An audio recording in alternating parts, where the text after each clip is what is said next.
Hello student, अभी इसके पहले हमारे 2 लेक्चर आए हैं क्लास 12 पर, क्लास 12 पर, चैप्टर 1 के। ये दोनों पार्ट आप लोगों ने आसानी से अध्ययन कर लिया होगा। अब हम इसके आगे की बातें अपने इस चैप्टर के पार्ट 3 में आज तुमको समझाएंगे। लेकिन इससे पहले थोड़ी सी बात हम और को करना चाहते हैं। चूँकि नीट की परीक्षा 2020 की टल गई, अब ये परीक्षा 11 सितंबर को होना निश्चित हुआ है। इसलिए हम नीट यूजीसी एंट्रेंस एग्ज़ाम के ऊपर एक छोटा सा 10-12 लेक्चर का वीडियो देना चाहते हैं, जिसमें हम तुमको ये बताना चाहते हैं कि बायोलॉजी के कुछ कॉन्सेप्ट किस प्रकार से क्लियर करके नीट यूजी में अच्छे मार्क प्राप्त किए जाते हैं या प्राप्त किए जा सकते हैं।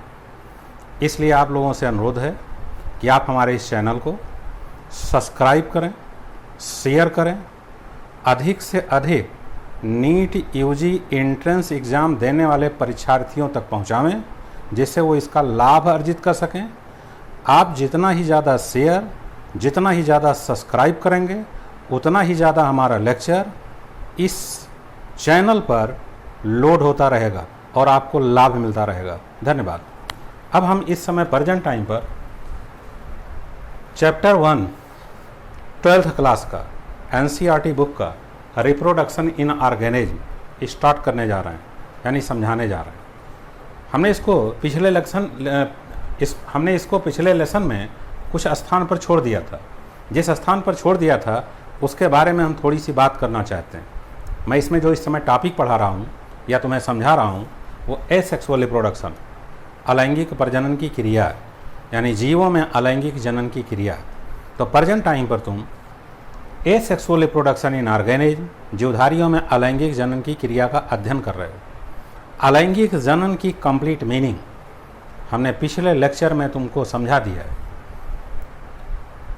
जिसमें से कुछ बातें तुमने बहुत ध्यानपूर्वक सुनी होंगी और समझी होंगी कि जो एसेक्सुअल रिप्रोडक्शन है, अलैंगिक जनन की क्रिया है, ये मुनरा जीवों में पाया जाता है, प्रोटिस्टा जीवों में पाया जाता है, फंजाई जीवों में पाया जाता है, प्लांट्स या पौधों में पाया जाता है, कुछ जंतुओं में पाया जाता है। जिन जंतुओं में पाया जाता है वो स्पंज होते हैं और सीलेंटेटा होते हैं। लेकिन जो विकसित जंतु होते हैं, विकसित एनिमल्स होते हैं, वो एसेक्सुअल रिप्रोडक्शन की प्रक्रिया नहीं करते। वो अपना जन्म प्रायः सेक्सुअल रिप्रोडक्शन द्वारा ही करते हैं। आज हम इस एसेक्सुअल रिप्रोडक्शन की कई वैरायटी के बारे में, कई प्रकार के बारे में अध्ययन करेंगे। हमने इसके बारे में कुछ एग्जाम्पल दिए।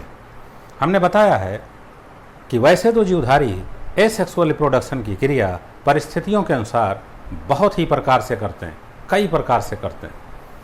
लेकिन इनकी जो मुख्य वैरायटी, इनके जो मुख्य प्रकार हैं, हम उनकी यहाँ पर स्टडी करेंगे। जैसे जीवधारी एसेक्सुअल रिप्रोडक्शन की क्रिया बाइनरी फिशन द्वारा करते हैं, दुखंडन द्वारा करते हैं, मुकुलन द्वारा करते हैं, बडिंग द्वारा करते हैं, इनसिस्टेशन द्वारा करते हैं, जिसे पुटिभवन कहते हैं, जिसे मल्टीपल फिशन कहते हैं, जिसे बहुखंडन कहते हैं, स्पोर फॉर्मेशन करते हैं, बीजाणुओं का निर्माण करते हैं, जेम्यूल्स बनाते हैं।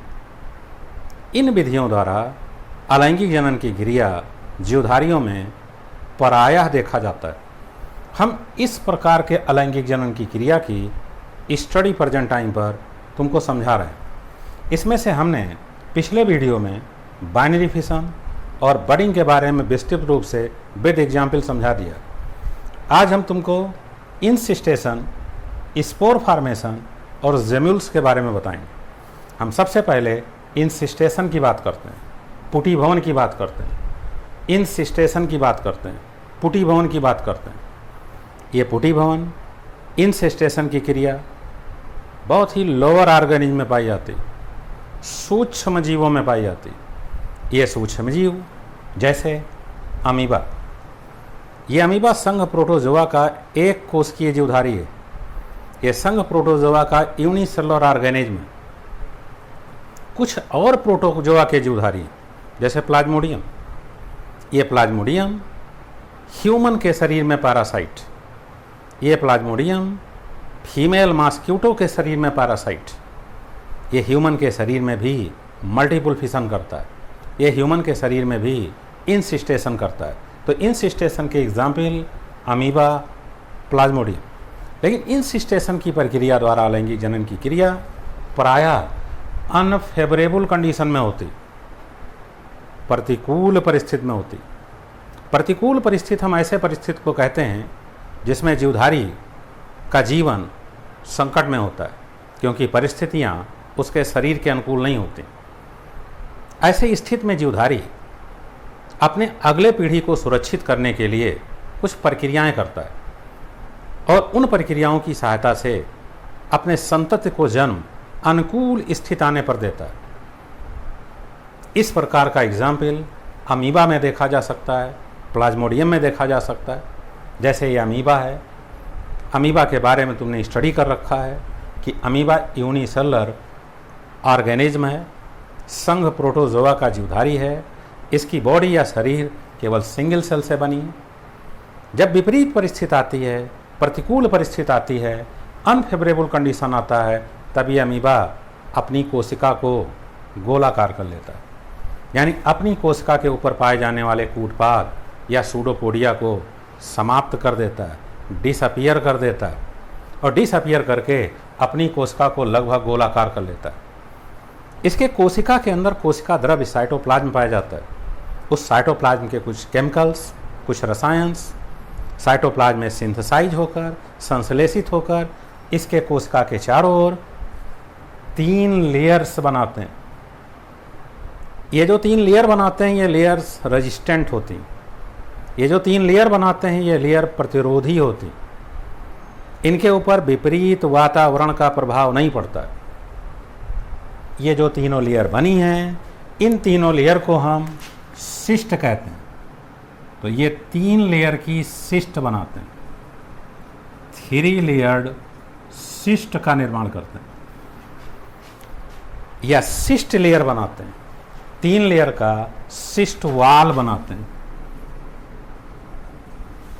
अब इस सिस्ट वाल के भीतर जो ट्रिपल लेयर्ड है, इस अमीबा का जो भी कंटेंट है, जो भी पदार्थ है, जो भी रसायन है, वो विपरीत वातावरण से पूर्ण रूप से सुरक्षित हो जाता है।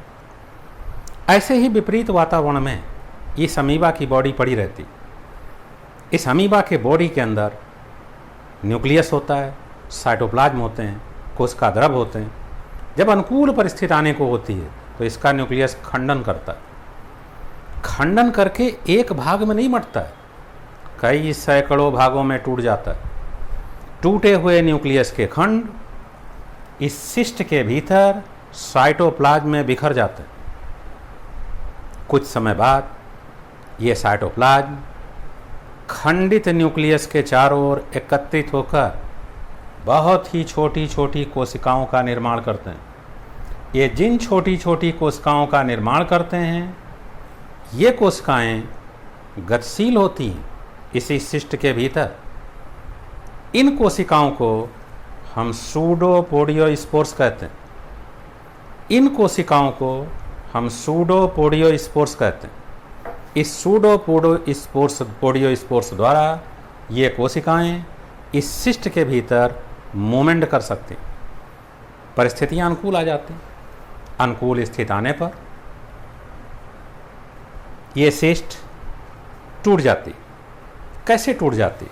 क्योंकि समय बीतता है, थोड़ी सी डिजनरेट होती, थोड़ी सी कमज़ोर होती। बाहर से ये जल अवशोषित करता है, क्योंकि अनुकूल स्थिति में बाहर जल अवेलेबल हो जाता है। अंदर जो सूडोपोडियोस्पोर्स हैं, उनके आकार थोड़े बड़े होते हैं। सिस्ट पर दाब पड़ता है, सिस्ट की वाल ब्रेक हो जाती है। सिस्ट की वाल ब्रेक होने से ये सूडोपोडियोस्पोर्स बाहर स्वतंत्र होते हैं। ये बाहर वाटर में स्वतंत्र हो जाते हैं, जल में फ्री हो जाते हैं। ये सूडोपोडियोस्पोर जो जल में स्वतंत्र हुए, ये अमीबा जैसे दिखते हैं, हम इनको अमीबी कहते हैं। अब परिस्थितियाँ अनुकूल हैं, इनको आसानी से जल में भोजन उपलब्ध है। अब ये अमीबी भोजन को ग्रहण करके अपनी वृद्धि करके अपने वास्तविक आकार को पा लेते हैं। इस प्रकार से हमने देखा कि विपरीत परिस्थिति में अमीबा विपरीत परिस्थिति से बचने के लिए अपने ऊपर ट्रिपल लेयर का सिस्ट वॉल बनाकर विपरीत परिस्थिति में निष्क्रिय रूप से पड़ा रहता है। इतनी जो प्रक्रिया है, इतनी प्रक्रिया को इंसिस्टेशन, इतनी प्रक्रिया को पुटी भवन कहते हैं। अनुकूल स्थिति आने पर इस सिस्ट के भीतर पाए जाने वाले आंतरिक रसायन सूडोपोडियोस्पोर्स का निर्माण करते हैं। चूंकि सूडोपोडियोस्पोर्स एक नहीं बनते हैं, अनेकों बनते हैं।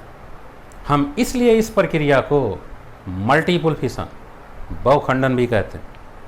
इस प्रकार से अमीबा विपरीत परिस्थिति से अपने को सुरक्षित करता है, अपने संतत को सुरक्षित करता है, अनुकूल परिस्थिति आने पर अनेक अमीबी को जन्म देता है।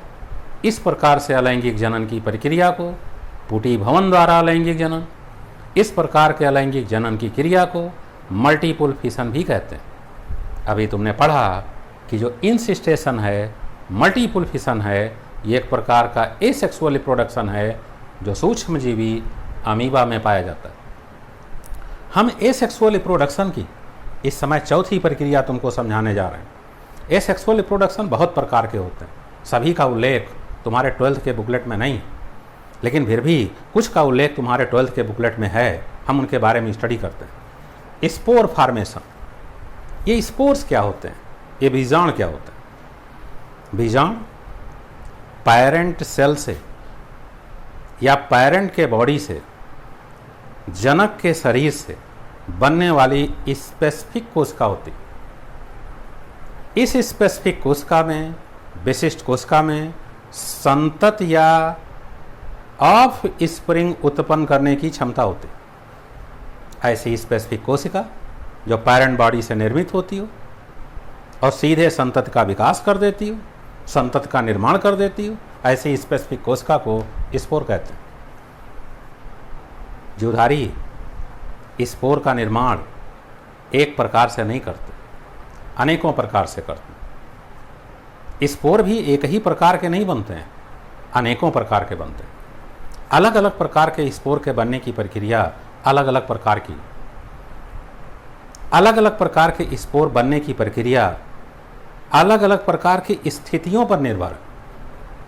कुछ स्पोर्स जीवों के शरीर की कोशिकाओं से अनुकूल स्थितियों में बनते हैं, कुछ स्पोर्स जीवों के शरीर की कोशिकाओं से प्रतिकूल स्थितियों में बनते हैं।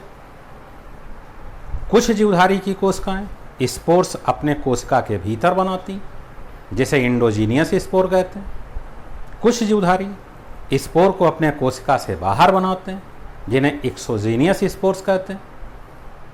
तो अगर हम स्पोर्स के बारे में स्टडी करें तो ये बहुत ब्रॉड टॉपिक, लेकिन फिर भी इसमें से कुछ प्रकार के स्पोर्स का उल्लेख तुम्हारे एनसीईआरटी बुकलेट में है, जिसको हम इस समय समझा रहे हैं। इसमें से एक स्पोर है जिसका नाम है जू स्पोर, हिंदी में इसे चल बीजाणु कहते हैं। तो हम यहाँ तुमको चल बीजाणु द्वारा, जू स्पोर द्वारा अलैंगिक जनन की प्रक्रिया को समझाएंगे। अगर हम जू स्पोर द्वारा अलैंगिक जनन की प्रक्रिया का अध्ययन करें तो इस प्रकार के जनन की प्रक्रिया प्रायः सूक्ष्म जीवों में पाई जाती। ऐसा नहीं है, कुछ विकसित जीवों में भी स्पोर बनते हैं। जो विकसित पौधे हैं वो भी स्पोर बनाते हैं, लेकिन उनके स्पोर से सीधे प्लांट बॉडी का विकास नहीं होता। इस तरीके से अगर हम इसकी स्टडी करें तो इसमें बड़ी विविधता है। अभी हमारी स्टडी बड़ी प्राइमरी है, प्राथमिक प्रकार की, इसलिए हम इतनी ही बातें समझेंगे कि कुछ एक कोश के जीवधारी यूनिसेलुलर ऑर्गेनिक, कुछ प्रोटिस्टा समूह के जीवधारी, प्रोटोजोआ संघ के जीवधारी स्पोर्स बनाते हैं, जो स्पोर्स बनाते हैं। कवक, फंगस भी जो स्पोर्स बनाते हैं। जो स्पोर्स अनुकूल परिस्थितियों में बनते हैं। ऐसी परिस्थितियां जो जीवधारी के शरीर के अनुकूल होती हैं, उस समय कुछ एक कोशिकीय जीवधारी या कुछ बहुकोशिकीय जीवधारी अपने कोशिकाओं के भीतर जू स्पोर या चल बीजाणु बनाते हैं और चल बीजाणु या जू स्पोर के द्वारा नई संतति को जन्म देते हैं।